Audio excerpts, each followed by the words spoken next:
تحفه.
تحفه. بصوا والله هي الغريبه ان طعمها حلو. يلا بقى نشوف وصفه البياشي جايبه 3 مليون لايك. هتقولوا لي مين بياشي؟ هقول لكم هو ده. يلا بينا نشوف. اول حاجه بيجيب المكرونه ويكسرها. لا مش هنكسرها، نجيب السوسيس اللي هو بيعشقه طبعا ونرشق فيه المكرونه كده ونحطه في الطاسه على النار ونحط عليه ميه يسلق بمعنى اصح. بيلف السوسيس بالمكرونه بتاعته بالشكل ده وبيحط طبعا عليه البيكون اللي هو بتاع الخنازير. احنا مش هنعمل بتاع الخنازير، احنا هنعمل ايه؟ البقري. حط صلصة وحط كمية جبنة شيدر وحطها في الفرن وطلعها. الجبنة ساحت وكله تمام. مبسوط قوي ان هو هياكل، عمال بقى يشد وايه ويعمل اسقاط عجيبة. وصفة عجيبة جدا فيها سوسيس ولحمة ومكرونة وجبنة وصلصة. تعالوا نجربها، يلا بينا.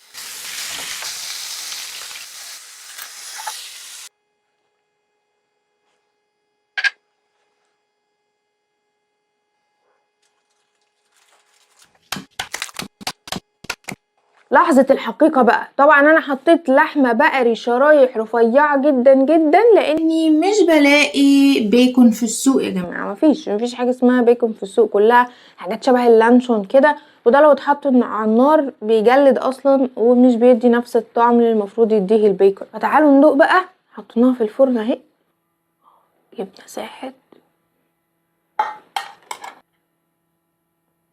اوبا، شكلها حلو صراحة. بسم الله.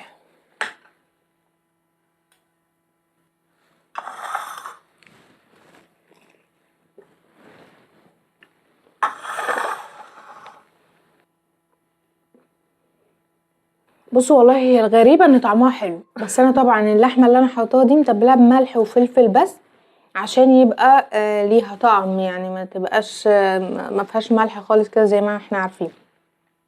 بس انا بجد يعني منبهرة بأدائي. انا عملت وصفات كتيرة جدا من الوصفات اللي الناس دي بتعملها وبفضل الله بتطلع زيها بالظبط تقريبا. في حاجات بتطلع حلوة، حاجات بتطلع طعمها مش حلو، يعني بيعجبني او ما بيعجبنيش.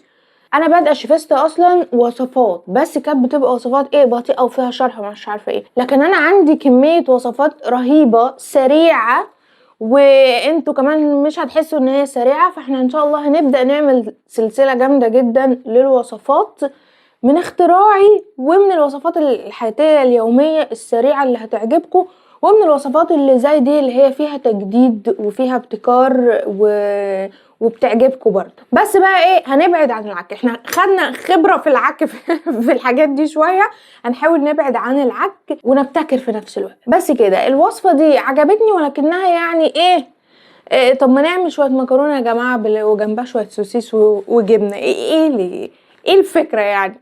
ايه المشكلة؟ بدل ما فرن وما فرنش وكلام فارغ ونفضل نلف ونعك. بس زي ما قلنا معظم الوصفات دي مبنية على الاستعراض في الاول وفي الاخر. بس كده.